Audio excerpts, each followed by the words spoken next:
Thank you, Tan Sri Andrew. We've been very fortunate this afternoon to have been treated to a most impressive diagnosis of what's wrong with the global financial system. I'm extremely impressed because there are very few people in the world able to quote Hyman Minsky and his financial instability hypothesis, and Benoit Mandelbrot for his factual contributions to mathematics. Benoit just died, by the way, and there's an excellent obituary in the Economist magazine. Benoit Mandelbrot's theory hit the nail on the head so far as the financial modeling is concerned. All financial modeling is based upon the Gaussian normal distribution and efficient market hypothesis. But Benoit pointed out that the real world doesn't behave like that. And that's why you have constant breakdowns. So I salute Tan Sri for delving into these people's writings. And I'm also a great admirer of Paul Volcker.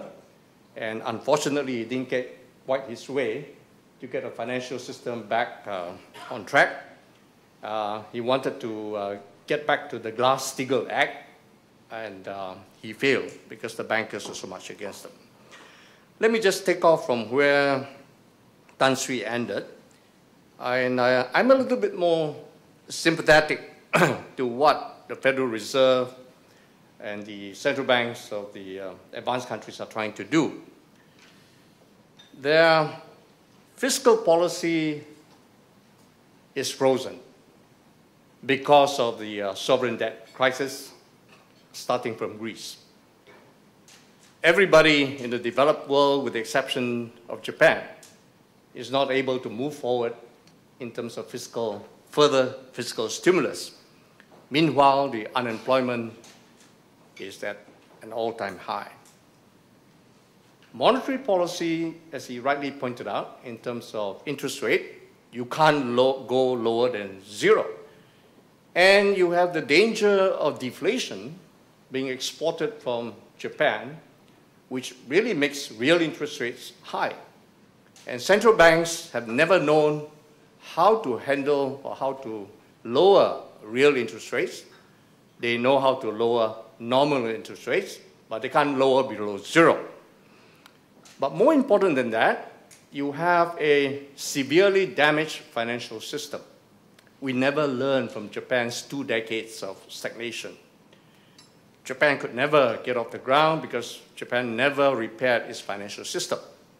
And to this day, the Western financial system, especially in America, is in disarray, in great disrepair.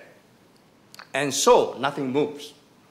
So they resort to QE, quantitative easing, right? But even with quantitative easing, consumption doesn't move, investment doesn't move because consumers are deleveraging, and investors don't invest because you are still laden with a lot of excess capacity. So there's only one tiny lever left.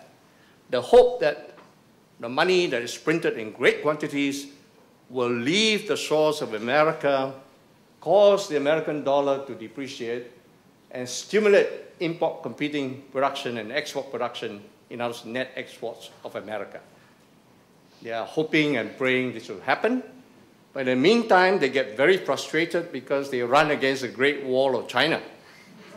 The yuan is immovable, and it moves only at 2% at a time. You've got to depreciate against somebody. You can depreciate against the euro, against the yen, against the Aussie dollar, but they too are interested in weakening their currency.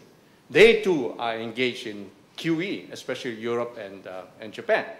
So what the Economist magazine call a race to the bottom. Ladies and gentlemen, welcome to the world of comparative devaluation. You may not realize it, but there were 4 policy failures that made the Great Depression so great and so miserable and for so long. Number 1, failure of fiscal policy, failure of monetary policy. They did the wrong things initially, but we might want to recall 1937. 1937, everybody thought that recovery was at hand. And instead of further stimulating the economy, fiscal policy went into reverse, monetary policy went into reverse, and what happened? We went into Great Depression, and this was exacerbated by comparative devaluation together with protectionism. Now, what follows on the heels of comparative devaluation is going to be protectionism. Because when exchange rates do move downwards and nothing happens on the trade imbalance front, then governments may be forced to act to stop the flow of goods and services. And then we will experience what we experienced in the Great Depression of the 30s, between 29 to 33, 4 years. World trade collapsed from over $4 billion to under $1 billion. And because of protectionism, retaliation, counter-retaliation, counter-retaliation. Already noises are being made in this direction. So we're in a very messy world today, and unless the advanced countries can get the economies off the ground, I'm afraid that we're in for a very bad time.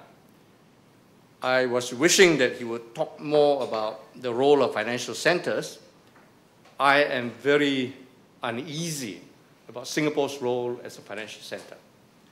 He may not realize it, but we have built a financial edifice 6.5 times GDP. If you add the assets of the regular banking system plus the Asian currency market, 6.5 times GDP. Now I know another country, a small one, Iceland, that melted physically and melted financially because they grew an edifice of 8 times of their GDP and they got toppled over.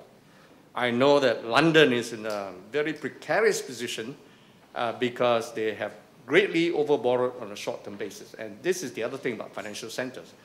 And the ability of money to flow from country to country, you are creating currency mismatches and maturity mismatches, which is a very potent combination that will result in financial crisis. So we're caught between a hard place and a rock. You might get your currencies pushed up in such a way that, like Japan, your economy will crash eventually. First, you get an asset bubble, and the asset bubble bursts, financial system is fractured, and then your economy is severely damaged. Or you can get a massive devaluation because of a run on your currency, because the financiers played a fool with your market. About regulation, I think he's a little bit too hopeful on that score, and I wish he was a little bit harder on the accountants, because one moment they favor mark to market, then when assets are down, they mark to maturity. So I think we need more responsible accountants. So we'd like to invite questions from the floor. I'm sorry I took too much time.